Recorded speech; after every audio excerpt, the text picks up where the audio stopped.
우리의 무대가 세계인 이유 4. 목숨을 내놓더라도 갈 길은 간다. 서대문 형무소에서 석 달 만에 무죄로 풀려 나왔습니다. 석방되자마자 곧장 충청도 갑사로 향했습니다.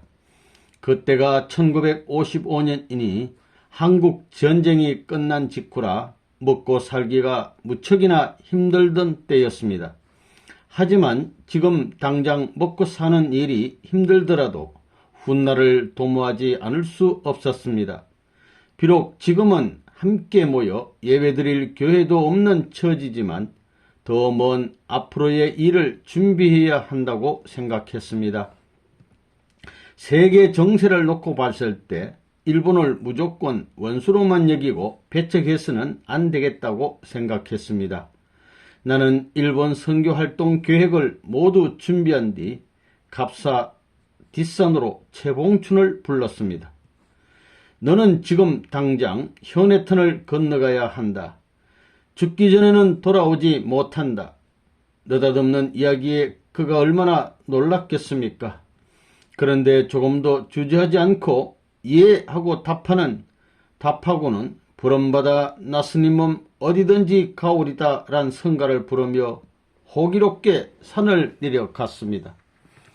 일본에 가서 생활은 어떻게 하고 선교를 어떻게 시작해야 하느냐고 묻지도 않았습니다.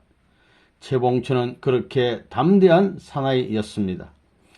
당시만 해도 일본과 국교가 열리기 전이라 밀항하는 수밖에 없었습니다.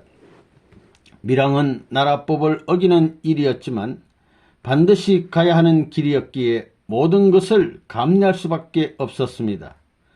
최봉춘은 목숨을 내놓다시피 하고 밀항선에 올랐습니다.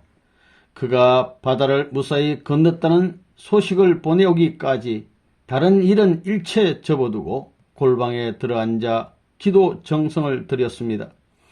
먹지도 않고 자지도 않았습니다. 그를 일본으로 보내는 데 필요한 돈 150만 원은 빚을 내어 충당했습니다. 밥을 굶는 식구들이 절비한데도 큰 빚을 낼 정도로 일본 선교는 시급한 일이었습니다. 그러나 최봉춘은 일본에 닿자마자 체포되어 한국으로 되돌아왔습니다. 나는 그를 다시 일본으로 보냈습니다. 이번에도 일본 경찰에 잡혀 되돌아왔습니다.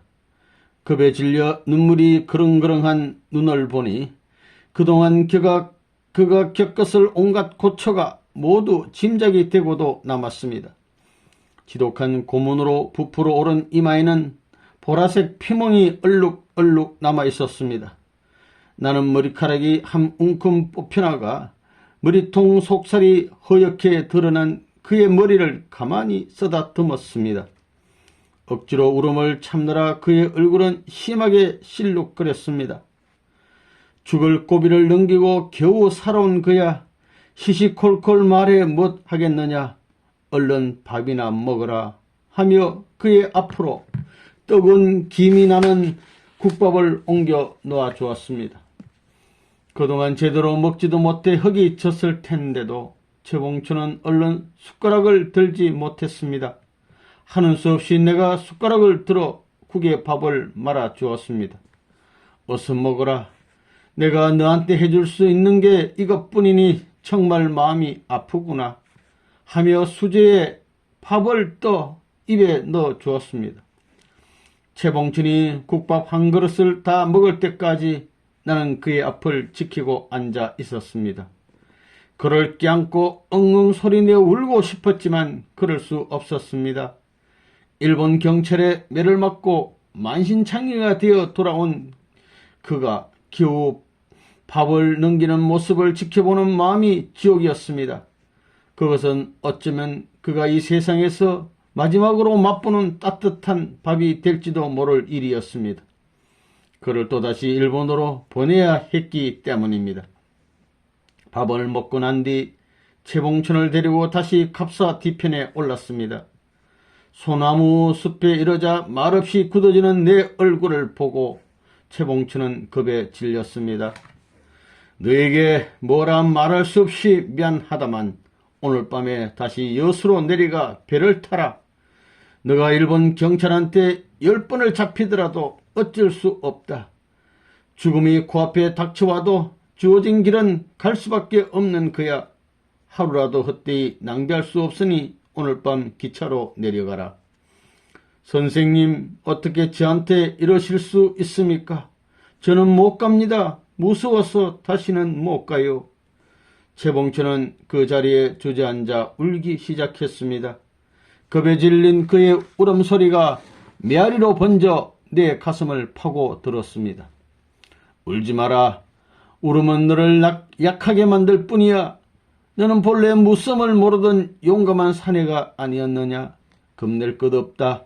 밀선을 타는 건 너 혼자지만 그렇다고 너는 절대로 혼자가 아니다. 너 곁에는 내가 있고 또 하나님이 함께 계시다는 사실을 결코 잊지 말아라. 그러나 주저앉은 그는 도무지 일어설 줄 몰랐습니다. 내가 그를 억지로 일으켜 세우자 이미 힘이 풀려버린 그의 다리가 사정없이 휘청거렸습니다. 이 자식, 이게 무슨 바보 같은 짓이야. 정신을 똑바로 차려. 어깨를 마구 흔들자 비로소 그의 눈에 빛이 들어오는 듯 했습니다. 얼른 가라. 이건 피할 수 없는 하늘의 명령이야. 못 갑니다. 선생님, 절대로 못 갑니다. 가야 한다. 어서 가. 선생님, 이번에는 죽으면 죽었지 다시는 못 가겠습니다.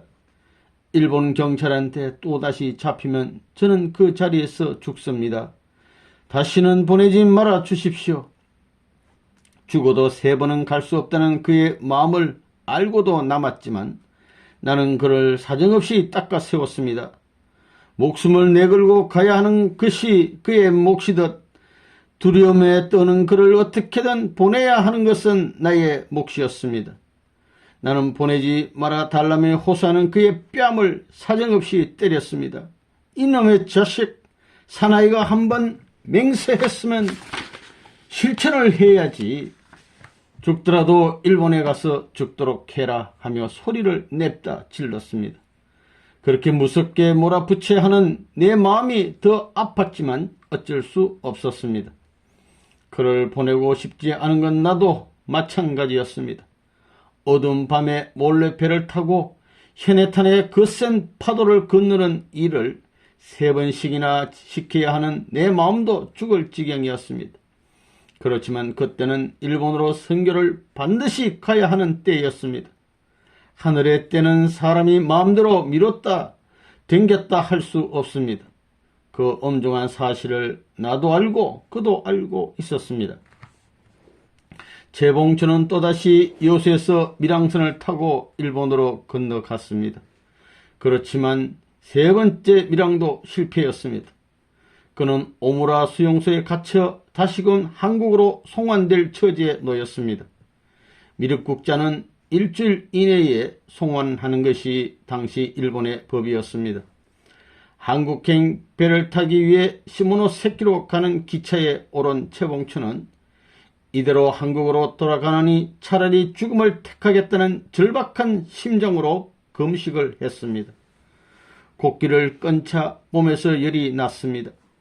일본 경찰은 치료를 위해 본국 송환을 미루고 그를 병원에 입원시켰고 그는 그 틈을 타서 병원에서 도망쳐 나왔습니다. 생사를 건 3년의 각고 끝에 최봉천이 일본에 정착한 것은 1958년 우리나라와 일본은 정식 국교를 맺지 않았을 뿐 아니라 압제 정치에 대한 아픈 기억 때문에 일본과의 수교를 모두 거세게 반대하던 시절이었습니다. 그런 원수의 나라 일본에 밀항을 보낸 것은 대한민국의 미래를 열기 위해서였습니다. 일본을 거부하고 관계를 끊기보다는 일본을 교화시킨 뒤 주체적으로 그들을 끌어안아야 했기 때문입니다. 아무것도 가진 것이 없는 우리나라로서는 일본의 위정자들과 통하는 길을 뚫어 일본을 업어야 하고 또 어떻게든 미국과 연결되어야 미래의 한국이 살 수 있는 길이 열린다고 내다보았습니다. 최봉천의 희생 덕분에 일본의 선교사를 파송하는 데 성공한 후 일본 교회는 구복기 오삼이라는 뛰어난 청년 지도자와 그를 따르는 젊은이들에 의해 확고히 자리를 잡아갔습니다. 이듬해에는 미국으로 선교사를 보냈습니다. 이번에는 밀양이 아니라 당당히 여권과 비자를 받아 보냈습니다. 서대문 형무소를 나온 후 나를 잡아 가두는 데 일조한 자유당 정권에게 접촉해서 여권을 얻을 수 있었습니다. 나를 반대하던 자유당을 거꾸로 이용한 것입니다. 당시 미국은 너무도 먼 나라였습니다. 내가 그 먼 미국으로 선교사를 보낸다고 하니 우선 한국에서 교회를 더 키운 후에 해도 늦지 않는다며 다들 반대했습니다. 그러나 거대한 나라 미국의 위기를 빨리 수습하지 않으면 대한민국이 망한다며 식구들을 설득했습니다. 1959년 1월 이화여대에서 쫓겨난 김영운 교수가 처음 미국에 파송되었고 그해 9월 김상철 선교사가 미국에 도착하여 전 세계를 향한 선교 역사의 첫발을 시작하였습니다. 귀하게 벌어 귀하게 쓰라. 장사를 해서 모은 돈은 거룩한 돈입니다. 그러나 장사한 돈이 거룩한 돈이 되려면 거짓말을 해서도 안 되고 폭리를 취해서도 안 됩니다. 장사할 때는 항상 정직해야 하며 언제든지 이익을 3할 이상 남겨서는 안 됩니다. 그렇게 귀하게 벌어들인 돈은 마땅히 귀한 일에 쓰여야 합니다. 목표가 분명하고 뜻이 있는 일에 써야 한다는 이야기입니다. 나는 평생 그런 마음으로 사업을 했습니다. 나의 사업 목적은 단순히 돈을 버는 것이 아니라 하나님의 일을 하는 선교 활동을 뒷받침하기 위한 것이었습니다. 사업을 통해 선교 자금을 번 이유 중 하나는 식구들의 호주머니를 털어 선교 활동비로 충당하고 싶지 않았기 때문입니다. 제 아무리 큰 뜻을 가지고 하는 일이라도 해외의 선교사를 파견하는 일은 마음만 가지고는 될 일이 아니었습니다. 선교 비용이 필요했습니다. 그리고 선교비는 마땅히 교회 이름으로 벌어들인 돈이라야 했습니다. 떳떳하게 장사를 해서 벌어들인 돈을 선교비라 써야 무슨 활동을 해도 당당할 수 있는 것입니다. 뭔가 돈이 될 만한 일을 찾아 고심하던 중에 우표가 눈에 들어왔습니다. 당신하는 식구들에게 한 달에 적어도 3번은 서로 편지를 나누라고 권했습니다. 편지를 붙이려면 40원짜리 우표를 붙여야 하는데 우표를 한 장으로 붙이지 말고 1원짜리 40장을 모아 붙이게 했습니다. 그렇게 한 달에 3번씩 보낸 편지에 붙인 우표를 떼어 팔았더니 첫 해에만 100원가량을 벌었습니다. 별것 아닌 우표가 큰 돈이 되는 것을 경험한 우리 식구들은 그 일을 7년 동안이나 계속했습니다. 또 명성지나 배우들의 흑백 사진에 물감을 칠한 브로마이드 사진 판매도 교회 운영에 적지 않은 도움을 주었습니다. 그러나 교세가 확장되면서 우표 수집과 사진 판매만으로는 충분한 선교비를 마련하기 어려웠습니다. 세계 곳곳에 선교사를 내보내려면 그보다 더 규모 있는 사업을 해야 했습니다. 나는 일본 사람들이 쓰다가 버리고 간 선반 기계를 1962년 화폐 개혁 전에 72만 원을 주고 샀습니다. 화폐 개혁을 한 후 가치로는 7만 2천 원짜리 기계였습니다. 그것을 교회로 쓰던 적산 가옥에 구석진 연탄광에 들어놓고 통일산업이라고 이름 지었습니다. 여러분의 눈에는 이 선반 기계가 보잘것없이 보일 수도 있습니다. 고장 낡은 기계 한 대를 들여놓고 도대체 무슨 사업을 벌인다는 것인가 싶을 것입니다. 하지만 여러분 앞에 놓인 이 기계가 머지않아 7,000대 아니 7만 대의 선반 기계가 되어 대한민국의 군수산업과 자동차 공업까지 꼬리를 물고 발전할 겁니다. 오늘 들여놓은 이 기계는 분명히 우리나라의 자동차 공업을 이끌어갈 초석이 될 것입니다. 그러니 믿으십시오. 반드시 그렇게 된다는 확신을 가지십시오. 나는 연탄광 앞에 식구들을 모아놓고 당당히 말했습니다. 비록 초라한 시작이었지만 목표는 높고 원대했습니다. 식구들은 내 뜻을 따라 헌신적으로 일을 도왔습니다. 덕분에 1963년에는 조금 더 규모 있는 사업을 시작할 수 있었습니다. 천승호라는 배를 건조해서 인천시 만석동 부둣가에서 진수식을 가졌습니다. 우리 식구들 200여 명이 참석한 자리에서 고기잡이 배를 바다로 내보낸 것입니다. 물은 우리에게 생명을 주는 특별한 것입니다. 우리는 모두 어머니의 뱃속에서 탄생합니다. 어머니의 뱃속은 바로 물입니다. 즉 우리는 모두 물에서 나온 것입니다. 우리가 물에서 생명을 얻었듯이 물속의 시련을 거쳐야 육지에서 온전히 살아남을 수 있다는 염원을 담아 바다로 배를 내보냈습니다. 우리가 만든 천송호는 아주 좋은 배였습니다. 서해 바다를 빠르게 누비며 고기를 많이 잡아주었습니다. 그렇지만 그때까지도 우리 식구들은 땅에서도 할 일이 많은데 굳이 바다에까지 나가 고기 잡는 사업을 벌일 것이 뭐냐는 반응들이었습니다. 하지만 나는 곧 해양시대가 열릴 것을 직감하고 있었습니다. 천송호를 띄운 것은 해양시대를 열기 위한 작지만 소중한 첫발이었습니다. 나는 그때 이미 더 넓은 바다, 더 크고 빠른 배를 머릿속에 그리고 있었습니다. 세계를 감동시킨 얌전한 춤 사이의 힘. 우리 교회는 부자 교회가 아닙니다. 밥을 굶는 사람들이 모여 시작한 가난한 교회입니다. 그래서 남들처럼 번듯한 교회 건물도 없었지만 남들이 쌀밥을 먹을 때 보리밥을 먹으며 한 푼 두 푼 절약해서 모은 돈을 우리보다 더 가난한 이웃들과 나누었습니다. 전도사들은 시멘트가 그대로 드러난 냉방에 불도 떼지 않은 채 담요를 깔고 살았습니다. 끼니 때가 되면 감자 몇 개를 구워 먹으며 허기를 달래는 것이 예사였습니다. 어떤 경우에도 우리를 위해서는 돈 한 푼도 쓰지 않으려 애를 썼습니다. 그렇게 모은 돈으로 1963년에는 17명의 어린이를 뽑아 리틀 엔젤스라 불리는 선화 어린이 무용단을 창단했습니다. 당시 한국의 문화적 토양은 처참하고 척박했습니다. 우리가 보고 즐길 것은 고사하고 남들에게 보여줄 것도 없었습니다.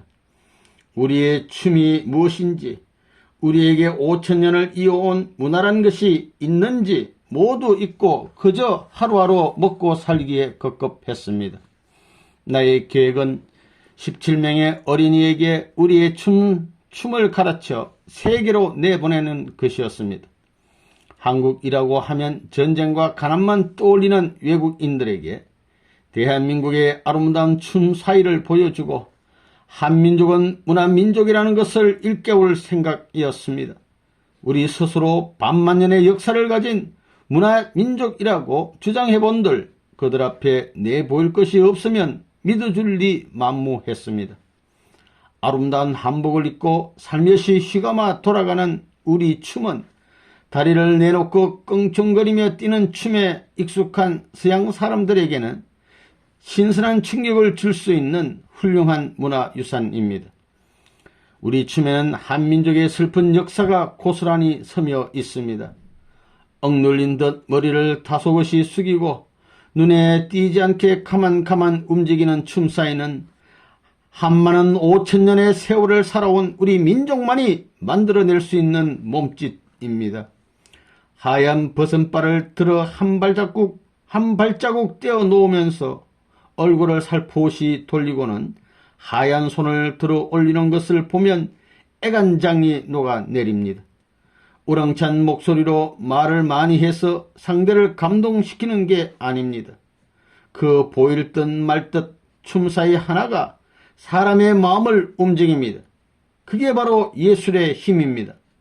말하지 않아도 말이 통하고 그들이 살아온 역사를 몰라도 저절로 그 마음을 알게 하는 힘이 바로 예술에 있습니다. 더구나 어린이들의 때묻지 않은 표정과 환한 웃음은 전쟁을 겪은 나라의 어두운 이미지를 단번에 씻어내릴 것입니다. 나는 20세기 최고의 문명국인 미국에 가서 5000년 역사의 우리 춤을 선보일 생각으로 무용단을 만들었지만 세상은 또다시 우리를 향해 비난을 퍼부었습니다. 리틀 엔젤스가 어떤 춤을 추는지 보기도 전에 욕부터 했습니다.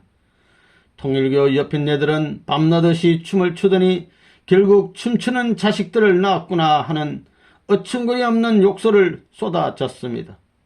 하지만 나는 어떠한 소문에도 흔들리지 않았습니다. 리틀 엔젤스를 통해 어떤 것이 우리의 춤인지 보여줄 자신이 있었습니다. 우리를 향해 벌거벗고 춤을 춘다고 비난하는 세상 사람들에게 버선발로 사뿐사뿐 내딛는 아름다운 춤사위를 보여주고 싶었습니다. 몸을 비비트는 엉터리 춤이 아니라 온몸을 우리 옷으로 감싸고 얌전히 추는 진짜 우리 춤 말입니다. 깊은 산중에 작은 오솔길을 만든 평화의 천사들. 우리가 죽기 전에 자손들에게 반드시 남겨줘야 할 것이 두 가지 있습니다. 하나는 전통이고 또 하나는 교육입니다. 전통이 없는 민족은 망하고 맙니다. 전통이란 민족을 이어주는 혼이며 혼이 없는 그 민족은 살아남을 수 없습니다. 또 하나 중요한 것이 교육입니다. 자손에게 교육을 시키지 않으면 그 민족 또한 망합니다. 교육은 새로운 문물을 통해 세상을 살아가는 힘을 얻는 일입니다. 사람들은 교육을 통해 살아갈 지혜를 배웁니다. 그를 모를 때에는 누구나 어리석을 수밖에 없지만 교육을 받고 나면 세상의 지혜를 이용할 줄 알게 됩니다. 교육은 세상의 물리를 이해하는 영특함을 가져다 줍니다. 자손들에게 우리가 수천 년간 이어온 전통을 전해주는 한편 새로운 문물을 교육시키는 것은 민족의 앞날을 열어가는 일입니다. 물려받은 전통과 새로운 문물은 생활 속에서 적절히 융합되어 독창적인 문화로 재탄생합니다. 전통과 교육은 어느 것이 더 중요하고 덜 중요하다고 말할 수 없습니다. 두 가지를 적절히 융합시키는 지혜도 교육에서 얻어집니다. 나는 무용단을 만들면서 리틀 엔젤스 예술학교도 함께 세웠습니다. 학교를 만든 이유는 우리의 이상을 예술을 통해 세계로 널리 연결시키기 위해서입니다. 우리에게 학교를 운영할 힘이 있는지 생각하는 것은 두 번째 문제였습니다. 나는 우선 실행에 들어갔습니다. 뜻이 분명하고 좋은 일이면 마땅히 시작해야 되지 않겠습니까? 하늘을 사랑하고 나라를 사랑하며 사람을 사랑하는 교육을 하고 싶었습니다. 나는 선화예술학교를 만들면서 애천, 애인, 애국이란 기호를 아주 크게 썼습니다. 그랬더니 어떤 사람이 한국의 고유 문화를 세계 자랑한다고 하면서 어떻게 나라 사랑을 매일 꼴찌로 만들었소 하고 물었습니다. 나는 어떤 사람이 하늘을 사랑하고 인류를 사랑하는 일을 했다면 그 사람은 이미 그것으로 애국을 한 것입니다. 애국은 저절로 완성된 겁니다 하고 대답해 주었습니다. 전 세계의 우러름을 받는 사람은 벌써 한국을 세계 만방에 드러낸 것입니다. 세계 여러 나라에 나가 우리 문화의 우수성을 보여주면서도 리틀 엔젤스는 한 번도 코리아를 외치지 않았습니다. 그렇지만 리틀 엔젤스의 춤을 보고 박수를 보내는 사람들 마음속에는 문화와 전통의 나라 한국이란 이미지가 확실하게 뿌리를 내렸습니다. 그런 의미에서 리틀 엔젤스는 다른 누구보다 한국을 세계에 널리 알리며 애국을 한 셈입니다. 선화예술학교 출신으로 세계적인 성악가가 된 조수미와 신영옥, 그리고 세계 최고의 발레리나가 된 문훈숙과 강수진의 공연을 볼 때마다 마음이 흐뭇해집니다. 리틀 엔젤스는 1965년 미국 공연을 시작으로 지금까지 세계를 누비며 한국의 아름다운 전통을 선보이고 있습니다. 영국 왕실에 초대되어 엘리자베스 여왕 앞에서 공연을 했고, 미국 독립 200주년 행사에 초대되어 워싱턴 케네디 센터에 오르기도 했습니다. 미국 닉슨 대통령 앞에서 특별 공연도 하고 서울 올림픽 문화예술축전에도 참여했습니다. 리틀 엔젤스는 이미 세계적으로 이름난 평화의 문화사절입니다. 1990년 러시아를 방문했을 때의 일입니다.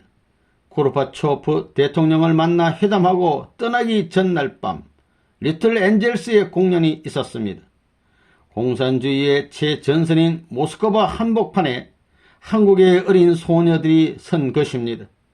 한복을 입은 천사들은 우리 춤을 끝내고 난 뒤 그 고운 목소리로 러시아 민요를 불렀습니다. 객석에서 앙코르가 연발되어 도통 무대를 내려올 수가 없었습니다. 결국 미리 준비한 합창곡을 다 부르고서야 내려왔습니다. 객석에는 고르바초프 대통령의 부인인 라이사 여사가 앉아 있었습니다. 당시 한국과 러시아는 정식 수교를 맺지 않은 상태였는데, 그런 나라의 문화 공연에 대통령의 부인이 참석한 것은 무척 이례적인 일이었습니다. 게다가 라이사 여사는 객석 앞자리에 앉아 공연 내내 뜨거운 박수를 보내주었습니다. 라이사 여사는 공연이 끝나자 무대 뒤로 찾아와 리틀 엔젤스 단원들에게 직접 꽃다발을 안겨주며 리틀 엔젤스야말로 평화의 천사들입니다. 한국에 이토록 아름다운 전통문화가 있는 줄 몰랐습니다. 공연을 보는 동안 내 어린 시절로 돌아가는 꿈을 꾸는 듯 했습니다 하고 한국 문화의 우수함에 그득 찬사를 보냈습니다. 여사는 리틀 엔젤스 단원들을 한 사람 한 사람 끌어안고 My Little Angels라고 말하며 뺨에 입을 맞춰 주었습니다. 1998년에는 순수 민간 예술단체로는 처음으로 평양을 방문해 3차례나 공연을 했습니다. 귀여운 신랑 각시 춤도 추고 화려한 부채춤도 추었습니다. 공연을 보는 동안 북한 사람들의 눈에 눈물이 고였습니다. 흐르는 눈물을 주체하지 못한 여성의 사진이 신문 기자의 카메라에 포착되기도 했지요. 북한의 김용순 아시아태평양 평화위원회 위원장은 리틀 엔젤스의 공연을 보고 난 뒤 깊은 산중에 작은 오솔길을 냈다고 칭찬했습니다. 리틀 엔젤스가 한 일이 바로 그렇습니다. 그동안 등 돌렸던 남북한이 한자리에 모여 서로의 공연을 볼 수 있다는 사실을 처음으로 증명한 것입니다. 사람들은 흔히 정치가 세상을 움직인다고 생각하지만 그렇지 않습니다. 세상을 움직이는 것은 문화이고 예술입니다. 사람들의 마음 깊은 곳을 울리는 것이 이성이 아닌 감성입니다. 받아들이는 마음이 바뀌면 사상이 변하고 제도가 변합니다. 리틀 엔젤스는 우리의 전통 문화를 세상에 알리는 역할을 했을 뿐만 아니라 서로 다른 세상 사이에 오솔길을 만드는 역할을 톡톡히 했습니다. 나는 리틀 엔젤스를 만날 때마다 마음이 고와야 춤이 곱다. 마음이 고와야 노래가 곱다. 마음이 고와야 얼굴도 곱다라고 말합니다. 참된 아름다움은 내 안에서 나오는 것입니다. 리틀 엔젤스가 그토록 전 세계 사람들의 마음에 감동을 준 것은 우리 춤 속에 녹아있는 우리의 전통, 우리의 정신문화가 아름답기 때문입니다. 그러니 리틀 엔젤스가 받은 각수갈채도 결국은 우리의 전통문화가 받은 박수갈채입니다. 바다에 미래가 있다. 어려서부터 내 마음은 늘 먼 곳을 향해 있었습니다. 고향에서는 산에 올라 바다를 그리워했고 서울에 와서는 일본을 건너가고 싶어 했습니다. 언제나 지금보다 더 넓은 세상을 꿈꾸었습니다.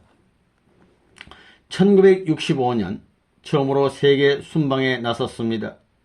트렁크 속에는 우리나라에서 가져간 흙과 돌이 잔뜩 들어 있었습니다. 세계를 돌며 곳곳에 한국의 흙과 돌을 심을 작정이었습니다. 10달 동안 일본과 미국 그리고 유럽의 40개 나라를 돌았습니다. 서울을 떠나던 날 수십 대 버스에 나눠 타고 온 우리 식구들로 김포공항이 꽉 찼습니다. 당시 외국으로 나가는 것은 상당히 큰 일이었습니다. 북서풍이 메스게 불어오는 1월의 비행장에 사람들이 새카맣게 모여들었습니다. 누가 시켜서가 아니라 자기 마음이 이끄는 대로 하는 일입니다. 나는 식구들의 마음을 고맙게 받았습니다. 당시 우리의 선교국은 10개 나라가 겨우 넘었지만 나는 2년 안에 40개 나라로 늘릴 생각이었습니다. 40개의 나라를 돌아본 것은 바로 그 기초를 마련하기 위해서였습니다. 첫 번째 나라는 일본이었습니다. 밀양을 해가며 선교를 시작한 일본에서 나는 대대적인 환영을 받았습니다. 국법을 어기고 목숨을 내건 위험한 출발이었지만 지금 생각해보면 당시에 우리의 선택은 매우 적절한 것이었습니다. 나는 일본 식구들에게 물었습니다. 여러분은 일본적입니까? 아니면 일본적인 것을 넘어섰습니까? 나는 말을 이어갔습니다. 하나님이 원하시는 것은 일본적인 게 아닙니다. 하나님은 일본적인 것을 필요로 하시지 않습니다. 일본을 넘어서는 것, 일본을 넘어선 사람을 필요로 하십니다. 일본의 한계를 넘어서 세계를 지향하는 일본인이라야 하나님께 쓰일 수 있습니다. 서운하고 냉정하게 들리겠지만 단호하게 말했습니다. 두 번째 기착지는 미국이었습니다. 샌프란시스코 공항에 내린 나는 미국 선교사와 함께 2달 동안 미국 전역을 돌았습니다. 미국을 돌아보는 동안 전 세계를 호령하는 중심 본부는 미국이다. 앞으로 창건할 새로운 문화는 반드시 미국을 밟고 올라서야 한다는 사실을 절감했습니다. 나는 미국 땅에 500명을 수용할 수 있는 수련소를 지을 계획을 세웠습니다. 물론 우리나라 사람들만을 위한 것이 아니라 100개 이상의 나라에서 모인 사람들을 받아들일 국제 수련소를 짓는 것이 목표였습니다.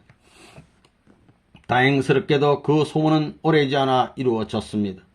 그 후 해마다 100개 나라에서 4명씩 보내온 사람들이 수련소에 모여 6개월 동안 세계 평화를 연구하고 토론하는 일이 지금까지도 계속되고 있습니다. 인종이나 국경, 종교는 아무 상관이 없습니다. 나는 인종과 국경과 종교를 넘어 다양한 생각을 지닌 사람들이 모여 세계 평화에 대해 허심탄회하게 의논하는 일이 인류를 성장시키고 세계를 보다 발전된 사회로 만드는 일이라고 믿습니다. 미국을 순방하는 동안 하와이와 알래스카를 제외한 40개 주를 모두 돌아보았습니다. 뒷좌석에 짐을 실을 수 있는 외건을 빌려 타고는 밤낮 없이 달렸습니다.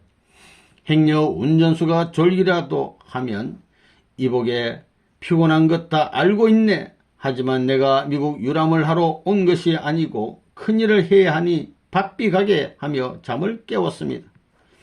어디 편안히 앉아 밥을 먹은 적도 없습니다. 차 안에서 식빵 두 쪽에 소세지 하나를 넣고 오이 피클이나 더 얹어 먹으면 훌륭한 한 끼 식사가 됩니다. 아침이건 점심이건 저녁이건 늘 그렇게 먹었습니다. 잠도 차 안에서 잤습니다. 차가 숙소이고 차가 침대며 차가 식당이었습니다. 좁은 차 안에서 먹고 자고 기도했습니다. 그 무엇도 못할 게 없었습니다. 당시 내게는 이루고자 하는 분명한 목표가 있었기 때문에 몸이 조금 불편한 것은 충분히 견딜 수 있었습니다. 미국과 캐나다를 거쳐 중남미를 돌아본 다음에 유럽으로 건너갔습니다. 내 눈으로 직접 본 유럽은 완전히 바티칸 문화권이었습니다. 바티칸을 넘어서지 않고는 유럽을 넘어설 수 없어 보였습니다. 그 험하다는 알프스도 바티칸의 위세 앞에는 아무것도 아니었습니다.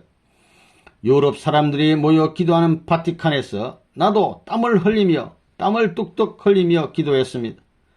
어떻게 하든지 수많은 교파와 교단으로 분열된 종교가 하루빨리 하나로 통일되기를 기도했습니다. 하나님이 만드신 하나의 세상을 사람들이 저마다 자신들에게 유리한 대로 이리저리 나눠 놓은 것을 기필코 하나로 통일해야 한다는 생각이 더 확고해졌습니다. 그 후 이집트와 중동을 거쳐 아시아의 여러 나라를 돌아보는 것으로 10달간의 긴 순방을 마쳤습니다. 서울로 돌아온 내 트렁크에는 40개 나라에서 120개 지역에서 가져온 흙과 돌이 가득 들어 있었습니다. 우리나라에서 가져간 흙과 돌을 새로운 땅에 심고 그곳에 흙과 돌을 거두어 온 것입니다. 흙과 돌로 세계 40개 나라와 한국을 연결한 것은 한반도를 중심으로 세계 평화가 실현되는 미래를 대비한 것이었습니다. 나는 40개 나라에 모두 선교사를 내보낼 채비를 시작했습니다. 넓은 지구촌을 돌아보면서 나는 아무도 모르게 세계를 무대로 펼칠 사업을 구상했습니다. 교회가 커지고 선교지가 하나 둘 늘어날수록 선교비 지출도 부쩍 늘었기 때문에 돈을 벌기 위한 더 큰 사업이 필요했습니다. 나는 미국 48개 주를 다니면서 과연 어떤 일이 우리 교회를 뒷받침해 줄 수 있는 사업이 될지를 생각했습니다. 그렇게 생각해낸 것이 미국 사람들은 고기를 매일같이 먹는다는 사실이었습니다. 우선 소 한 마리 값이 얼마인지를 알아보았습니다. 마이애미에서 25달러 하는 소가 뉴욕에 가면 400달러가 되었습니다. 그래서 또 참치 한 마리는 얼마나 하는지 알아보았습니다. 놀랍게도 참치 한 마리는 4,000달러가 넘었습니다. 게다가 참치는 한꺼번에 150개가 넘는 알을 낳지만 소는 한 마리밖에 낳지 못합니다. 그럼 소를 키워야겠습니까? 아니면 참치를 잡아야겠습니까? 답은 분명했습니다. 문제는 미국 사람들이 바닷고기를 먹지 않는다는 것이었습니다. 하지만 일본 사람들은 참치라면 맥을 못 추었습니다. 미국에도 일본 사람들이 많이 살고 있고 일본인들이 운영하는 고급 레스토랑은 참치를 아주 비싸게 팔고 있었습니다. 일단 회의에 맛을 들인 미국인들도 참치를 즐겨 먹었습니다. 우리가 사는 지구는 육지보다 바다가 더 넓습니다. 미국은 넓은 바다로 둘러싸여 있어 물고기가 풍부합니다. 또 200해리만 나가면 내 바다 너 바다 없이 누구라도 그곳에 나가 물고기를 마음껏 잡을 수 있습니다. 농사를 짓거나 소를 키우려면 땅을 사야 하는데 바다는 그럴 필요가 없고 배 한 척만 있으면 어디 가서라도 나가 물고기를 잡을 수 있습니다. 바다 속에는 먹을 것들이 가득하고 바다 위로는 세계를 하나로 묶는 해운 사업이 활발합니다. 전 세계에서 만들어지는 모든 물건이 상선에 실려 바다를 누빕니다. 바다는 우리의 미래를 책임질 무한한 보물 창고였습니다. 나는 미국에서 배를 여러 척 샀습니다. 사진첩에서나 볼 수 있는 대형 선박을 구입한 것이 아니라 34피트에서 38피트 정도 되는 배를 샀습니다. 엔진을 끈 채로 참치를 쫓아다닐 수도 있고 큰 사고도 없는 요트 크기의 고기잡이 배였습니다. 워싱턴, 샌프란시스코, 템파, 알래스카의 배를 띄우고 배를 고치는 수선소도 세웠습니다. 공부도 많이 했습니다. 한 지역에 배 한 척씩을 띄워 바닷물의 온도를 재고 날마다 참치가 얼마나 잡히는지를 조사해 도표로 만들어 통계를 냈습니다. 전문가들이 만들어 놓은 통계를 얻어다 쓴 것이 아니라 우리 식구들이 직접 물속에 들어가 잠수를 하면서 만들었습니다. 그 지역의 유명한 대학 교수가 연구한 결과는 참조만 할 뿐 내가 직접 그곳에 들어가 살면서 일일이 확인을 했습니다. 그러니 우리가 만든 자료만큼 정확한 것은 없었습니다. 그렇게 힘들여 만든 자료였지만 독점하지 않고 모든 정보를 수산업계에 다 공개했습니다. 그리고 우리는 또 다른 바다를 개척했습니다. 한 바다에서 너무 많이 고기를 잡으면 어족이 말라버립니다. 서둘러 다른 바다로 진출해야 합니다. 수산업을 시작한 지 얼마 되지 않아 우리는 미국 수산업계를 발칵 뒤집어 놓았습니다. 그런 다음 우리는 또 일을 벌였지요. 바로 아주 먼 바다로 나가는 원양어선 사업에 뛰어든 것입니다. 배 한 대가 바다에 나가면 적어도 반년 동안 집에 돌아오지 않고 고기잡이만 하는 것입니다. 배에 고기가 꽉 차면 먹을 것과 석유를 잔뜩 실은 운반선이 나가 고기와 바꿔옵니다. 배에는 아주 커다란 냉장고가 있어 잡은 고기를 한참 동안 저장할 수 있었습니다. 뉴호프라는 이름의 우리 배는 참치를 많이 잡는 걸로 유명합니다. 그 배를 내가 직접 타고 나가서 참치를 잡았습니다. 사람들은 배 타는 것을 두려워합니다. 젊은이들한테 배를 타러 가면 그것부터 먹고 모두들 도망갔습니다. 선생님, 저는 배멀미가 심해서 안 됩니다. 배만 타면 울렁거려서 죽을 것 같아요 하며 사정을 했습니다. 그래서 내가 먼저 탔습니다. 그때부터 하루도 그러지 않고 배를 탄 것만 7년이 넘고 그 후로도 90살이 되는 지금까지 시간만 나면 배를 탑니다. 그러자 이제는 나도 선생님처럼 캡틴이 되고 싶으니 배를 타게 해 주십시오 하며 나서는 청년들이 늘어났습니다. 배를 타겠다는 여자들도 많아졌습니다. 무슨 일이든지 리더가 먼저 하면 따라하게 되어 있습니다.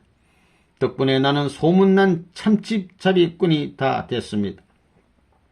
그런데 참치를 많이 잡기만 하면 뭐합니까? 제때 제값을 받고 팔지 못하면 헛고생입니다. 나는 참치 가공 공장을 만들고 직접 판매까지 했습니다. 냉장시설이 되어 있는 대형 트럭에 참치를 싣고 다니며 팔았습니다. 판매가 막히면 아예 시푸드 레스토랑을 세워 참치를 직접 소비시켰습니다. 그렇게 하자 다들 우리를 업신여기지 못했습니다. 미국은 세계적인 의장 4개 가운데 무려 3개를 갖고 있는 나라입니다. 그 말은 전 세계 고기의 4분의 3이 미국을 둘러싼 바다에 있다는 이야기입니다. 그런데도 미국은 고기를 잡는 사람이 없어 수산업이 형편없이 뒤떨어져 있었습니다. 나라에서는 수산업을 일으키기 위해 별별 진흥책을 다 내놓았지만 큰 효과가 없었습니다. 누구든지 2년 반 동안 배를 타기만 하면 10%의 값에 배를 준다고 하는데도 지원자가 없었습니다. 얼마나 답답한 일입니까? 우리가 수산업을 일으키자 항구 도시들마다 난리가 났습니다.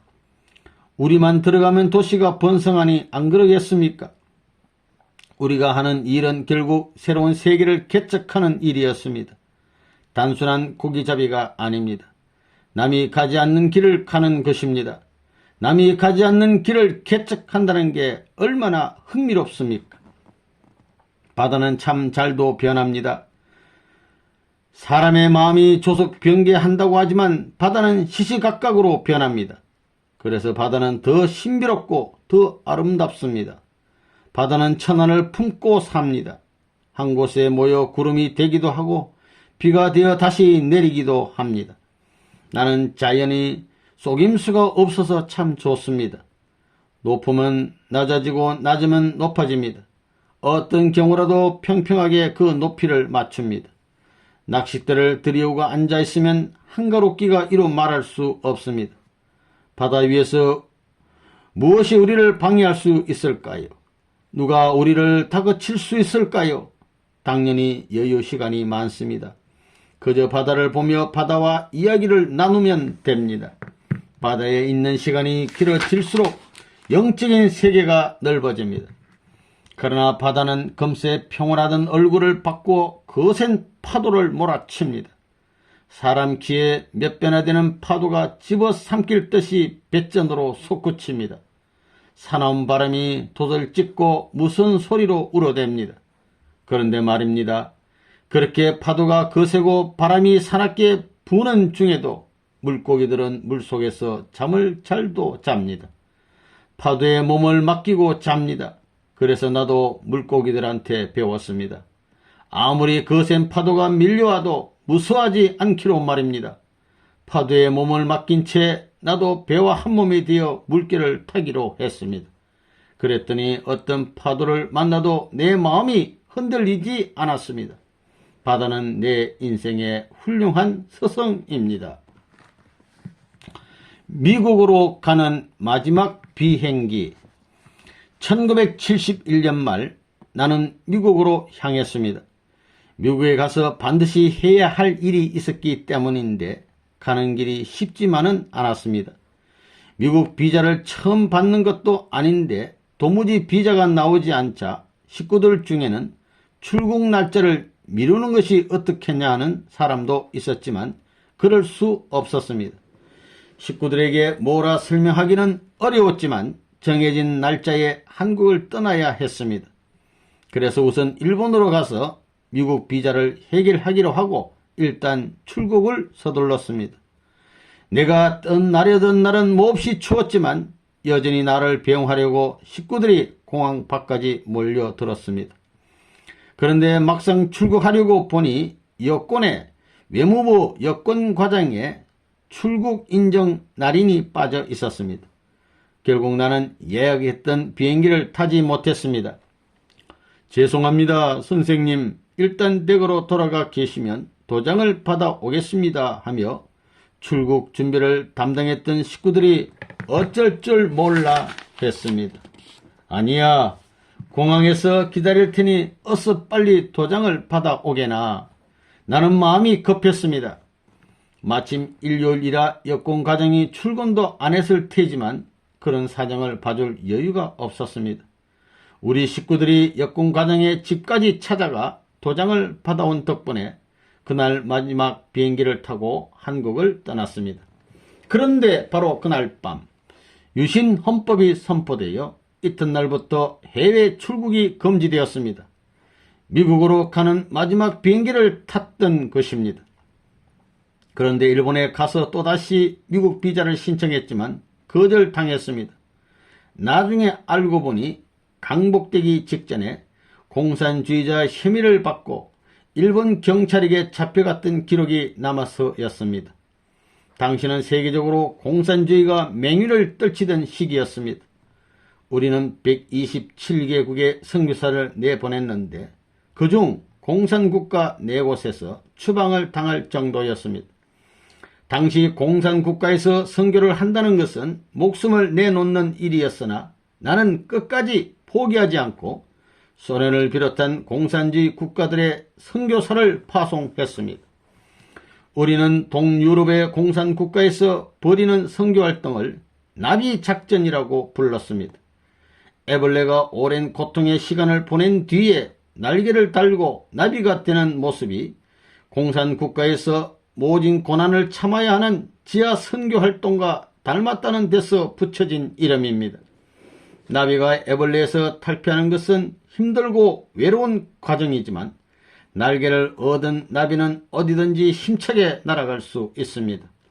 그처럼 지하 선교도 공산주의만 무너지면 날개를 달고 헐헐 날아갈 것이었습니다. 1959년 초에 미국으로 건너간 김영훈 선교사는 미 대륙의 모든 대학을 돌며 하나님 말씀을 전했는데 그중 버클리 대학에 유학을 왔던 독일인 피터 코우는 새로운 진리에 전도되어 학업을 중단하고 네덜란드의 로테르담으로 가서 유럽 전도를 시작했습니다. 일본에서도 중국을 비롯한 아시아권의 공산국가에 선교사를 내보낸 일을 했습니다. 제대로 된 파송예배 한 번 하지 못한 채로 죽음의 땅으로 선교사를 내보내는 내 마음은 갑사 뒤편의 소나무 숲에서 최봉춘에게 일본으로 가는 밀양선을 타라고 내쫓던 때와 별반 다를 게 없었습니다. 자식이 매를 맞는 것을 보기란 차라리 내가 매를 맞는 것보다 더 참혹합니다. 차라리 내가 선교사가 되어가면 좋을 것을 식구들을 감시와 처형의 땅으로 내보내면서 내 마음은 줄곧 울고 있었습니다. 선교사들을 내보낸 후 나는 그의 모든 시간을 기도에 매달렸습니다. 그들의 목숨을 위해 내가 할 수 있는 일은 간절한 기도였습니다. 공산권 선교는 금세라도 공산당한테 뒷목을 낚아채일 듯 위태롭기 짝이 없는 것이었습니다. 공산권 선교를 나가는 사람들은 부모에게 목적지조차 알리지 못한 채 떠났습니다. 공산주의가 얼마나 무서운지를 잘 아는 부모들이 사랑하는 자식이 죽음의 땅으로 들어가는 것을 허락할 리 없었기 때문입니다. 소련에 파송되었던 군트 부어르자는 소련의 KGB에 발각되어 강제 추방을 당하기도 했습니다. 차오세스크의 독재 정치가 극에 달했던 루마니아에서는 비밀 경찰 세쿠레타트에 미행을 당하고 전화를 도청당하는 일이 예사였습니다. 한마디로 사제굴에 들어간 것이나 마찬가지인 삶이었습니다만 공산국가로 들어가는 선교사들의 숫자는 나날이 늘어갔습니다. 그러던 1973년에는 체코슬로바키아에서 선교사를 비롯한 우리 식구들 30여 명이 한꺼번에 근거되는 끔찍한 일이 벌어졌습니다. 그때 24살의 마리 지브나는 차디찬 감방에서 꽃다운 나이에 목숨을 잃어 공산국가에서 선교하다 숨진 최초의 순교자가 되었고 그 이듬해 또 다른 한 사람이 감옥에서 목숨을 잃었습니다. 교회의 식구들이 감옥에서 숨졌다는 소식을 들은 나는 온몸이 굳어졌습니다. 말하는 것, 먹는 것은 물론 기도조차 하지 못하고 돌덩어리가 된 것처럼 앉아만 있었습니다.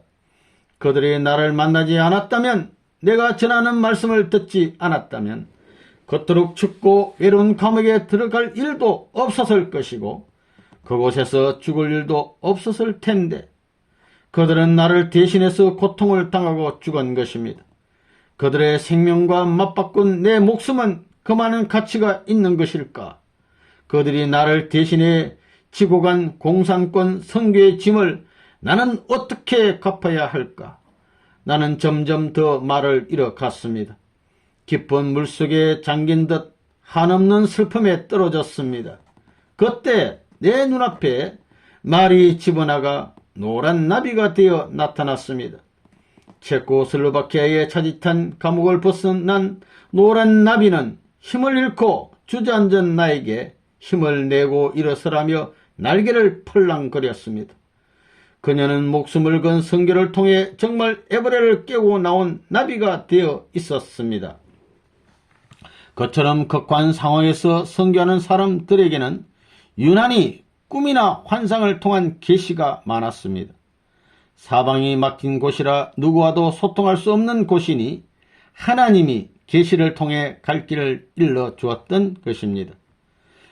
잠깐 잠이 든 새에 얼른 일어나 자리를 옮기라는 꿈을 꾸고는 급히 몸을 피하자마자 비밀 경찰이 들어닥쳐 목숨을 구하는 일이 비일비재했습니다. 또 한 번도 직접 본 적 없는 내가 꿈에 나타나 선교 방법을 일러주기도 했다면서 나를 만나자마자 그때 꿈에 배웠던 선생님이 맞으시네요 하며 반가워했습니다. 이렇게 공산주의를 무너뜨리고 하나님 나라를 건설하기 위해 목숨을 걸고 싸우는 나를 공산주의자로 의심하고 미국 비자를 내주지 않아 하는 수 없이 그동안 캐나다에서 방공을 위해 일했던 자료들을 제출하고서야 겨우 비자를 받을 수 있었습니다. 내가 이렇게까지 복잡한 과정을 거쳐가며 미국에 간 것은 그들을 타락시킨 검은 세력과 싸우기 위해서였습니다. 생명을 걸고 악의 세력과 전쟁을 벌이려 떠난 겁니다. 당시 미국은 공산주의와 마약, 퇴폐, 음란 등 세상에 존재하는 모든 문제가 아수라장처럼 뒤섞여 펄펄 끓고 있었습니다. 나는 소방수이자 의사로서 미국에 왔노라고 외쳤습니다. 집에 불이 나면 소방수가 달려오고 몸에 병이 나면 의사가 찾아오듯 나는 타락의 불에 타고 있는 미국에 불을 끌어 달려온 소방수이자 하나님을 잃어버리고 태폐 늪에 빠진 미국의 병을 고치러 간 의사였습니다. 1970년대 초 미국은 월남전을 둘러싼 갈등과 물질 문명에 대한 회의로 사회가 심하게 분열되어 있었습니다.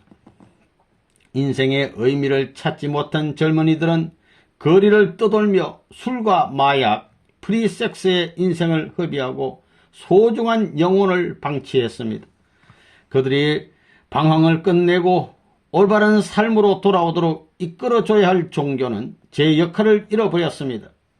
그러니 저속한 음란물이 거리에서 버젓이 팔려나가고 마약을 먹고 환각에 빠져 휘청거리는 젊은이들이 넘쳐났으며 이혼한 가정의 아이들은 마음 둘 곳을 잃고 거리를 헤맸습니다.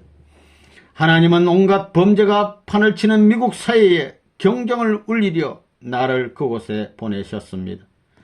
미국에 도착하자마자 나는 기독교의 새로운 장래와 하나님의 뜻과 미국이라는 주제로 전역을 순회하며 강연 활동을 펼쳤습니다. 사람들이 모인 자리에서 아무도 지적하지 않는 미국의 약점을 아프게 꼬집었습니다. 미국은 본래 청교도 정신으로 세운 나라입니다. 불과 200년 년 사이에 세계 최대 강국이 될 만큼 눈부신 발전을 한 것은 하나님으로부터 무한한 사랑의 축복을 받았기 때문입니다. 미국의 자유는 하나님으로부터 온 것입니다. 그런데 오늘날 미국은 하나님을 버렸습니다. 지금 미국 사람들은 하나님으로부터 받은 사랑을 다 잃어버렸습니다. 어떻게든 영성을 다시 회복하지 않으면 미국의 미래는 없습니다. 나는 여러분의 영성을 깨워 망해가는 미국을 구하려 이곳에 왔습니다. 회개하십시오. 회개하고 하나님에게 돌아가야 합니다. 레버넌 문 미국 정신혁명의 씨앗. 미국인들이 처음 내게 보인 반응은 차갑기 그지없었습니다. 이제 겨우 전쟁의 굶주림 속에서 살아난 한국이라는 보잘것없는 나라에서 온 종교 지도자가 어디서 감히 미국인을 상대로 회개하라는 소리를 하느냐고 비아냥거렸습니다. 미국인들만 나를 반대한 것이 아닙니다. 국제 공산주의자들과 연계된 일본 적군파들의 반발은 특히 심해서 내가 자주 머물던 보스턴 수련원에 침입했다가 FBI의 불신 검문에 적발되기도 했습니다. 나를 해치려는 움직임이 얼마나 많았는지 우리 아이들이 경호원 없이 학교를 다니기 어려울 지경이었습니다. 살해 위협이 계속되자 나도 한동안은 방탄유리 안에서 강연을 했습니다. 그들의 방해에도 불구하고 동양에서 온 작은 눈의 남자가 벌이는 순회 강연은 날이 갈수록 화제를 모았습니다. 사람들은 지금까지 듣던 것과는 전혀 다른 새로운 가르침에 귀를 기울였습니다. 인생과 우주에 관한 근본 원리를 비롯하여 미국의 건국 정신을 일깨우는 강연 내용이 태폐와 나태의 타락으로 빠져들던 미국인들에게 신선한 바람을 불어일으켰습니다. 미국인들은 내 강연을 통해 의식혁명을 이루었습니다. 젊은이들은 파더 문 혹은 레버넌 문이라고 부르며 나를 따랐고 어깨까지 길게 길렀던 머리카락과 텁수룩한 수염을 깎았습니다. 차림새가 바뀌면 마음도 바뀌기 마련이라 술과 마약에 찌들었던 젊은이들의 마음속에 하나님의 사랑이 들어서기 시작했습니다. 강연에는 종파를 초월한 다양한 젊은이들이 모여들었습니다. 설교 중에 여기 장로교 있는가 하고 물으면 여기요 여기 하며 손을 드는 청년들이 아주 많았습니다. 또 카톨릭 있나 하고 물어도 여기저기서 손을 번쩍번쩍 들었습니다. 남침례교는 하고 물으면 또 얼마나 많은 사람이 저요 하는지 모릅니다. 내가 자기 종교 놔두고 왜 나에게 설교를 들으러 오는 거요? 어서들 돌아가요. 돌아가서 자기 교회에 가서 말씀 들어 하면 와와 하고 탄성을 질러댔습니다. 그러면서 점점 더 많은 사람들이 모여들었고 젊은이들 뿐만 아니라 장로교며 침례교회 지도자들이 교회 청년들을 이끌고 찾아왔습니다. 시간이 흐를수록 레바논문은 미국 사회의 정신혁명을 뜻하는 하나의 아이콘이 되어 갔습니다. 나는 미국의 젊은이들에게 참고 인내할 것을 가르쳤습니다. 무릇 자기를 지킬 줄 알아야만 우주를 지킬 수 있다는 사실을 절절히 외쳤습니다. 여러분은 고통의 십자가를 지고 싶습니까? 아무도 십자가의 길을 가고 싶어 하지 않습니다. 마음으로는 지고 싶어도 몸이 먼저 노해 버립니다. 눈에 보기 좋다고 마음이 더 좋은 것은 아닙니다. 보기에는 그럴싸해도 속을 들였다 보면 추악하고 나쁜 것이 많습니다. 그런데도 눈에 제 보기에 좋은 것만 찾아 그 길로만 가려고 하면 얼른 이놈아 하고 소리쳐 막아야 합니다. 또 입이 좋은 것만 먹으려고 해도 이놈아 하고 야단쳐서 막아야 합니다. 젊은이들은 자꾸만 이승에 끌리지 않나요? 그럴 때도 이놈아 하고 자신을 막아 세워야 합니다. 내가 나 자신을 조절하지 못하면 이 세상에 어떤 일도 할 수 없습니다. 내가 깨지면 우주가 깨지는 겁니다. 우주주간 바라기 전에 자주간 완성하라는 내 청년 시절의 좌우명을 그들에게 외쳐댄 것입니다. 미국 사회는 물질 사회입니다. 나는 물질 문명의 한가운데 가서 마음의 문제를 이야기했습니다. 마음은 눈에 보이지도 않고 손에 잡히지도 않습니다. 그렇지만 분명히 우리는 마음의 지배를 받고 있습니다. 마음이 없으면 아무것도 아닙니다. 나는 그 마음에 사랑을 더한 참사랑을 이야기했습니다. 참사랑을 바탕으로 분명한 자의식을 갖고 자신을 스스로 조절할 줄 알아야만 진정한 자유를 얻을 수 있다는 이야기를 했습니다. 또 노동의 소중함을 일깨웠습니다. 노동은 고통이 아니라 창조입니다. 일생 동안 일을 하며 살아도 즐거운 것은 노동이 하나님의 세계와 연결되어 있기 때문입니다. 사람들이 하는 노동이란 실상 하나님이 창조해 놓은 것을 갖고 이리 빚고 저리 빚는데 지나지 않습니다. 내가 취미삼아 하나님의 기념품을 만든다고 생각하면 실상 노동은 아무것도 아닙니다. 나는 물질 물명이 가져다준 풍요로운 생활에 길들여져 일하는 즐거움을 잃어버린 미국 젊은이들에게 즐겁게 일을 하라고 가르쳤습니다. 그리고 또 한 가지 자연을 사랑하는 즐거움을 일깨워 주었습니다. 도시의 태폐한 문화에 사로잡혀 이기적인 삶의 노예가 된 청년들에게 자연이 얼마나 소중한가를 이야기했습니다. 자연은 하나님이 주신 것입니다. 하나님은 자연을 통해 우리에게 말씀하십니다. 한순간의 쾌락과 몇 푼의 돈을 위해 자연을 파괴하는 것은 죄악입니다. 우리가 파괴한 자연은 결국 독이 되어 우리에게 돌아오고 우리 자손을 힘들게 만들 것입니다. 우리는 자연으로 돌아가 자연이 말하는 소리를 들어야 합니다. 마음의 문을 열고 자연의 소리에 귀를 기울일 때 자연 속에서 전해지는 하나님의 말씀을 들을 수 있다는 것을 미국 젊은이들에게 이야기해 주었습니다. 꿈에도 잊지 못할 1976년 워싱턴 모니먼트. 1975년 12월에 뉴욕 맨하튼의 북쪽에 있는 베리타운에 통일신학원을 설립했습니다.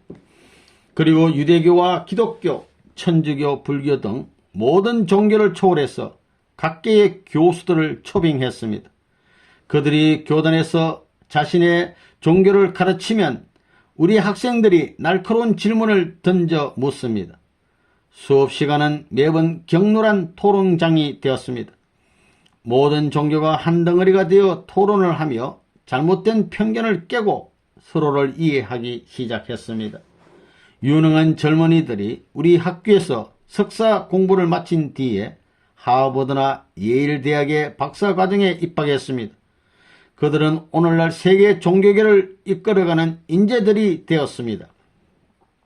미국 국회는 1974년과 1975년에 나를 초청했습니다. 나는 하원 의원들 앞에 One Nation Under God이라는 주제로 강연을 했습니다. 미국은 하나님의 축복으로 탄생한 나라입니다. 그러나 그 축복은 단순히 미국인만을 위한 것이 아닙니다. 그 축복은 미국을 통해 내려진 세계를 위한 축복입니다. 미국은 축복의 원리를 깨닫고 전 세계 인류를 구원하기 위해 자신을 희생해야 합니다.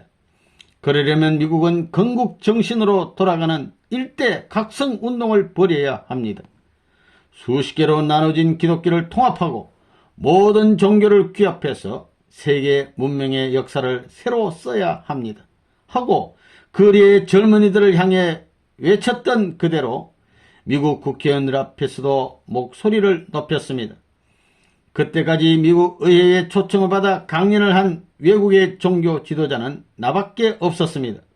연달아 2번이나 국회 초청을 받자 한국에서 온 문 총재가 도대체 누구인지 궁금해하는 이들이 부쩍 늘어났습니다. 그 이듬해 6월 1일 뉴욕의 양키 스타디움에서 미국의 건국 200주년을 축하하는 축전이 열렸습니다. 당시 미국은 건국 200주년을 자축할 만큼 편안하지 못했습니다.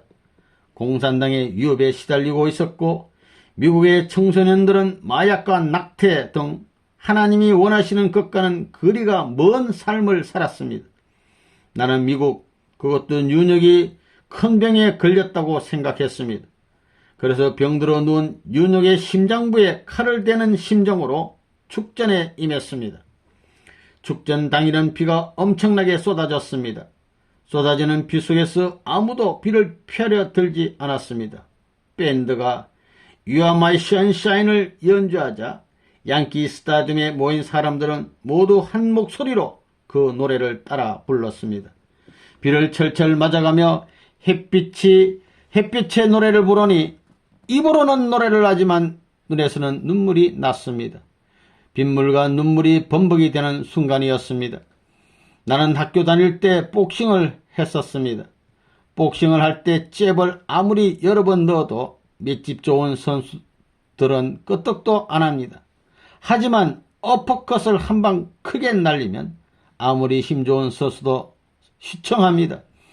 나는 미국이란 나라의 어퍼컷을 한 방 크게 날린 셈이었습니다. 지금까지 거둔 성공보다 훨씬 큰 규모의 지폐를 가져서 미국 사회에 문선명의 이름을 확고하게 박아둘 필요가 있다는 생각을 했습니다. 워싱턴은 미국의 수도입니다. 국회의사당과 직선으로 이어지는 자리에 모뉴먼트라고 하는 탑이 있습니다. 마치 뾰족하게 깎은 연필을 세워놓은 것과 같은 모양입니다. 그 모뉴먼트 아래로 링컨 기념관까지 이어지는 더 넓은 잔디밭이 있습니다. 그곳은 말 그대로 미국의 심장입니다.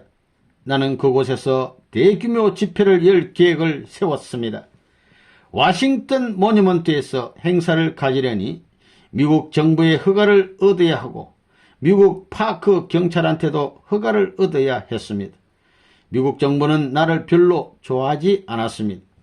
워터게이트 사건으로 위기에 몰린 닉슨 대통령을 용서하라고 신문 광고를 내고 카터 대통령의 자유주의 정책을 심하게 반대한 사람이니 반가워할 리가 없었습니다.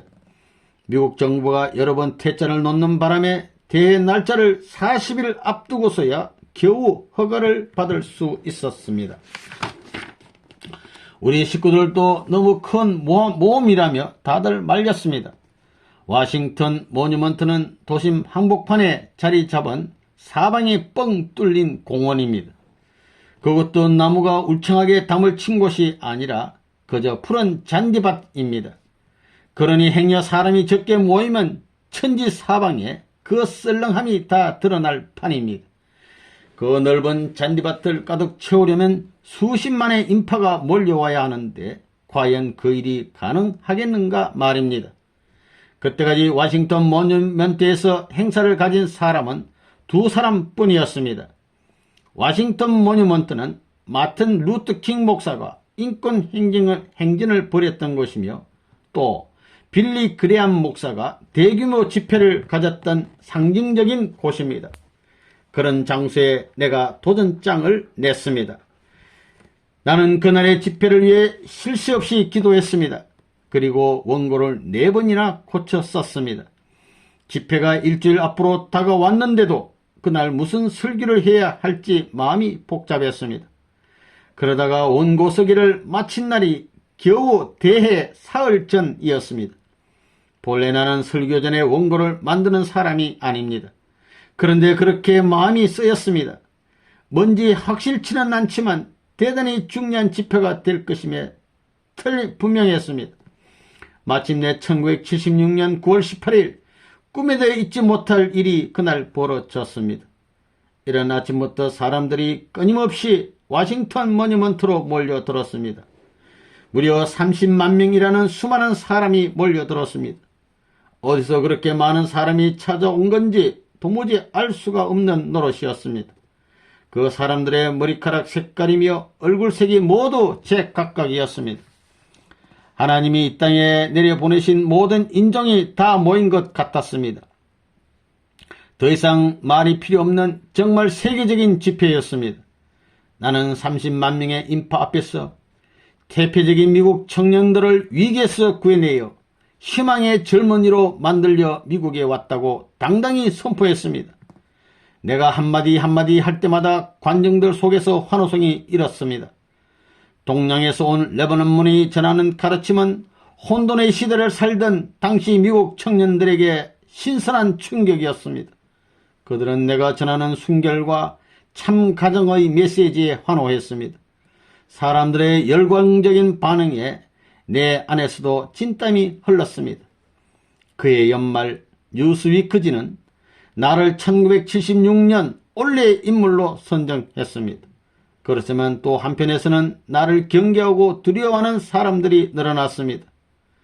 그들에게 나는 동양에서 온 이상한 마술사일 뿐 그들이 믿고 따를 수 있는 백인이 아니었습니다.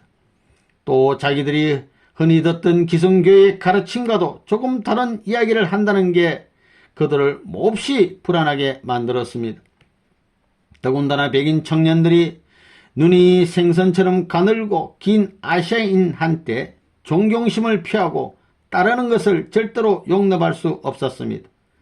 그들은 내가 순진한 백인 젊은이들을 세뇌시킨다고 악소문을 냈습니다. 그리고 나에게 환호를 보내는 무리들 뒤에서 나를 반대하는 세력을 모았습니다. 내게 또 다른 위기가 닥치고 있음을 알았습니다. 그렇지만 겁내지 않았습니다. 나는 분명히 옳은 일을 하고 있었으니까요. 미국은 인종차별과 종교차별이 심한 나라입니다. 전 세계 모든 인종들이 모여 아메리칸 드림을 꿈꾸는 자유와 평등의 나라로 알려져 있지만 사실은 인종차별과 종교차별로 심한 갈등을 빚고 있는 곳입니다. 그것은 퇴폐와 타락, 물질주의처럼 1970년대의 풍요 속에 나타난 사회 병폐보다도 훨씬 더 미국 역사에 깊이 알아새겨져 쉽게 치유되기 어려운 고질병이었습니다. 그 무렵 나는 종교 간의 화합을 이끌고자 흑인들 교회를 자주 찾았습니다. 흑인 리더들 중에는 마틴 루터 킹 목사처럼 인종차별을 없애고 하나님의 평화 세계를 이룩하려 애쓰는 숨은 일꾼들이 많았습니다. 그들은 법적으로 인종차별이 금지되기 전 수백 년 동안 벌어졌던 흑인 노예 시장의 사진을 교회 지하실에 전시해 놓곤 했습니다. 살아있는 흑인을 나무에 매달아 불에 태우는 장면, 노예로 팔려온 흑인들을 닭처럼 늘어놓고 입을 벌려보는 장면, 남녀 흑인을 벌거벗겨 놓고 노예를 고르는 장면, 울부짖는 아이를 엄마 품에서 떼놓는 장면 등 차마 인간으로서 할 수 없는 만행을 저지르는 모습이 고스란히 담겨 있었습니다. 두고 보십시오. 앞으로 30년 안에 흑인, 흑백 혼혈 가정에서 태어난 아이가 미국의 대통령이 될 겁니다. 1975년 10월 24일 시카고 집회에서 나는 그렇게 말했고 그날의 예언은 지금 미국에서 현실이 되었습니다. 시카고 태생의 오바마가 대통령이 되었으니까요. 그러나 내 예언이 저절로 이루어진 것은 아닙니다. 종교와 교포 간의 갈등을 없애기 위해 흘린 많은 사람의 피와 땀이 이제야 한 송이 꽃이 되어 피어난 것입니다. 나를 위해 울지 말고 세계를 위해 울라. 워싱턴 모니먼트 집회에는 놀랍게도 미국 기성교회 목사들도 신도들을 대규모로 이끌고 왔습니다. 내가 전하는 메시지가 종교나 종파를 초월해서 젊은이에게 감동을 주고 있다고 판단한 것입니다. 내가 그렇게나 목이 터지게 외쳤던 초종파 초종교가 이루어진 순간이었습니다. 워싱턴 모니먼트의 집회는 기적이었습니다. 그날 모인 30만 명의 인파 기록은 지금까지도 깨지지 않았습니다.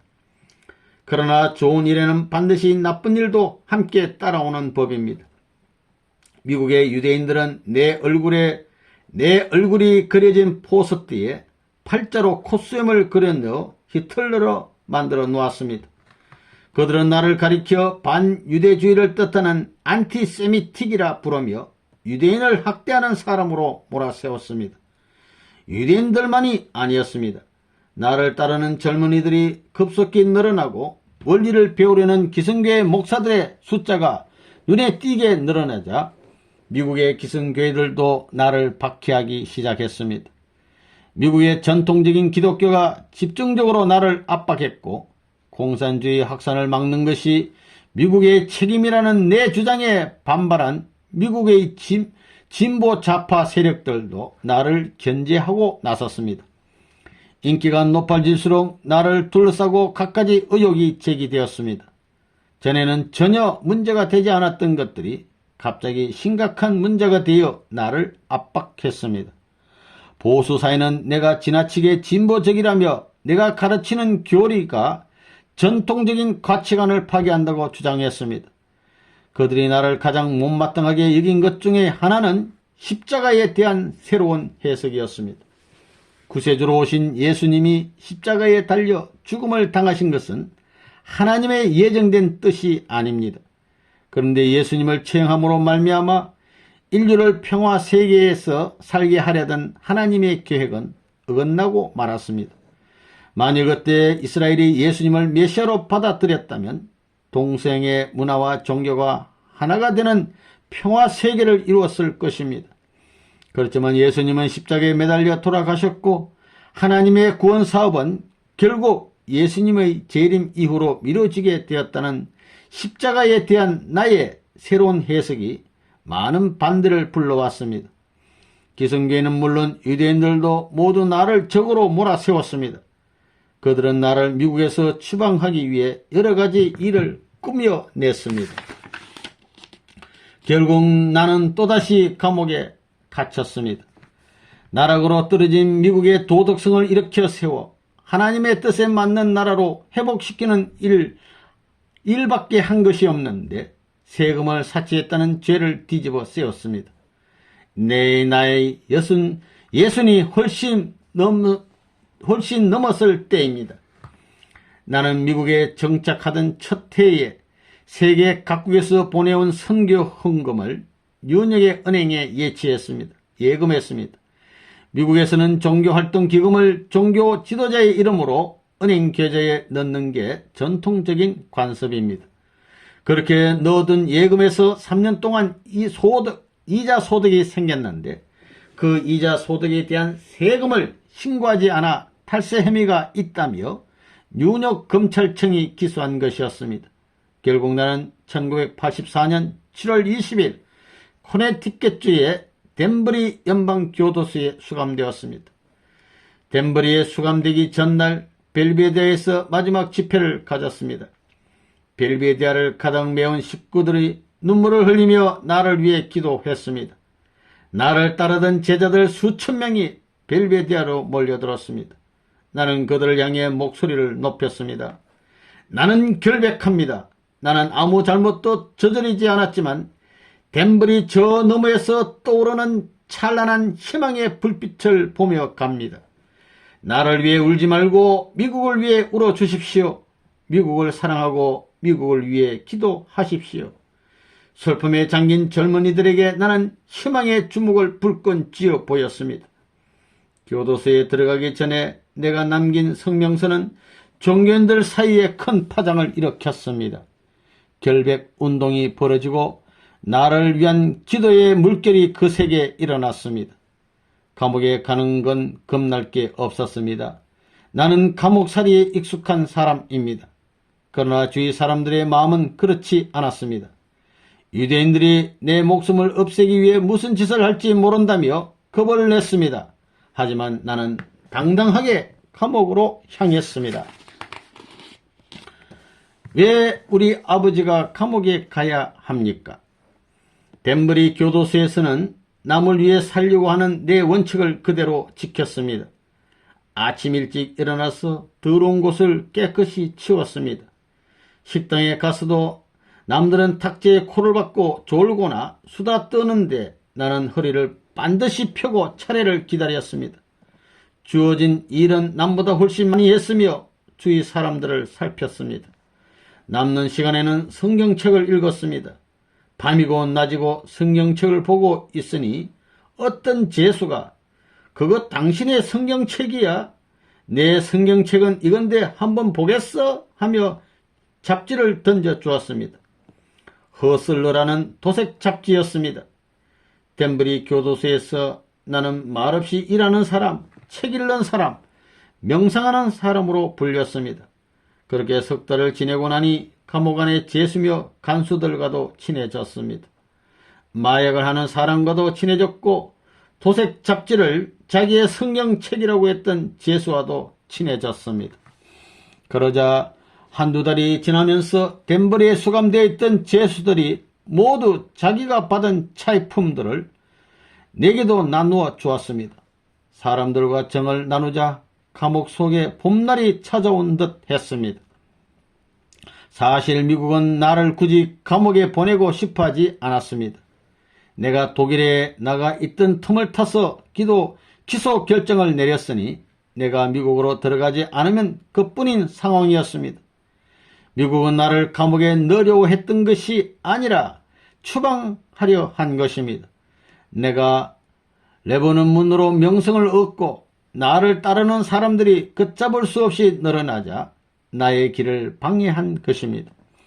한국에서처럼 나는 기성교회들에게 눈의 가시처럼 거슬리는 존재였습니다. 그러나 그들의 목적을 알고 있던 나로서는 미국에 입국해서 스스로 감옥에 갔습니다. 그때까지도 미국에서 해야 할 일이 남아 있었으니까요. 나는 감옥에 가는 것이 나쁘지만은 않다고 생각합니다. 눈물 골짜기에서 우는 사람을 회개시키기 위해서는 내가 먼저 눈물을 흘려야 합니다. 내가 그렇게 처참한 마음이 되지 않으면 상대를 굴복시킬 수 없습니다. 그런데 하늘의 섭리는 참으로 오묘합니다. 내가 감옥에 갇히자 뜻밖에도 미국 정부가 종교의 자유를 침해했다며 분노한 성직자들 7천여 명이 나를 구명하는 일에 앞장섰습니다. 그 중에는 미국 보수 기독교단을 대표하는 남침례교의 제리 포엘 목사와 오바마 대통령 취임식 때 축복 기도를 한 진보 계열의 조셉 라우리 목사도 있었습니다. 그들은 구명 시위에 앞장섰습니다. 딸 인진이도 그들과 함께 팔짱을 끼고 행진했습니다. 7천여 명의 성직자들 앞에서 눈물로 쓴 편지를 읽기도 했습니다. 여러분 안녕하십니까? 저는 문선명 목사의 둘째 딸 문인진입니다. 1984년 7월 20일은 세계의 종말이 우리 가족에게 찾아온 것 같았습니다. 이날은 바로 아버님께서 교도소에 들어가신 날입니다. 이런 일이 아버님께 일어날 줄은 꿈에도 몰랐습니다. 그것도 하나님이 축복한 자유의 땅이며 아버님이 몹시도 사랑하고 봉사해온 미국 땅에서 말입니다. 아버님은 미국에 오셔서 매우 열심히 일하셨습니다. 저는 아버님이 주무시는 것을 거의 본 적이 없습니다. 항상 새벽에 일어나 기도하시고 일하십니다. 저는 미국의 장례와 하나님을 위해 아버님만큼 헌신적으로 일하시는 분을 본 적이 없습니다. 그런데 미국은 아버님을 덴버리 교도소에 수감시키고 말았습니다. 아버님이 왜 덴버리 교도소에 가야 합니까? 그분은 자신의 고통에는 개치 않는 분입니다. 하나님의 뜻을 실천해온 아버님의 삶은 눈물과 고난으로 점철되어 있습니다. 지금 아버님의 연세는 64이십니다. 아버님에게는 미국을 사랑한 죄밖에 없습니다. 그런데 그분은 지금 이 순간에도 교도소 식당에서 접시를 씻으시거나 바닥을 닦고 계십니다. 지난주에 저는 제수복을 입고 계신 아버님을 처음 면회했습니다. 저는 울고 또 울었습니다. 아버님은 나 때문에 울지 말고 미국을 위해 기도하렴 하고 말씀하셨습니다. 아버님은 전 세계 수백만 교인에게 말씀하신 이야기를 저에게도 그대로 전하셨습니다. 너의 분노와 슬픔을 돌이켜 이 나라를 진정 자유로운 나라로 만들 수 있는 강력한 힘으로 바꿔라. 아버님은 감옥 안에서 어떤 힘든 일도 하실 것이며 어떤 억울함도 다 참을 것이며 어떤 십자가도 능히 지실 거라고 하셨습니다. 종교의 자유는 모든 자유의 기초입니다. 종교의 자유를 위해 지지해 주신 여러분께 진심으로 감사드립니다. 나는 모범수로 인정을 받고 6개월 감형을 받고 13개월 만에 출감했습니다. 교도소 문을 나서던 날 저녁에 워싱턴에서 출감 환영 만찬회가 열렸습니다. 유대교의 랍비들과 기독교 목사들이 1,700명이나 모여서 나를 기다리고 있었습니다. 나는 그곳에서 또 한 번 초종교 초종파를 주장했습니다. 누구의 눈치를 볼 것도 없이 큰 소리로 세상을 향해 외쳤습니다. 하나님은 종파나 교파주의자가 아닙니다. 지엽적인 교리 이론에 얽매이실 하나님이 아닙니다. 하나님의 부모 심정 그리고 크신 사랑의 마음에는 민족과 인종의 구분이 없습니다. 국가나 문화 전통의 벽도 없습니다. 하나님은 오늘도 만민을 같은 자녀로 품기 위하여 애쓰고 계십니다. 지금 미국은 인종 문제, 가치관의 혼란과 사회, 윤리, 도덕의 퇴폐 문제, 영적 고갈과 기독교 신앙의 몰락 문제, 무신론에 입각한 공산주의 문제 등 심각한 병폐를 안고 있습니다. 제가 하나님의 부르심을 받고 이 나라를 찾아온 이유는 여기에 있습니다. 오늘의 기독교는 크게 각성하고 하나로 뭉쳐야 합니다. 목회자들 또한 지금까지 해온 역할을 재점검하고 회개해야 합니다. 예수님이 오셔서 회개라고 외치시던 그때의 정경이 2000년이 지난 지금 이 땅에 위에서 반복되고 있는 것입니다. 우리는 하나님께서 미국에 분부하신 중대한 사명을 다해야 합니다.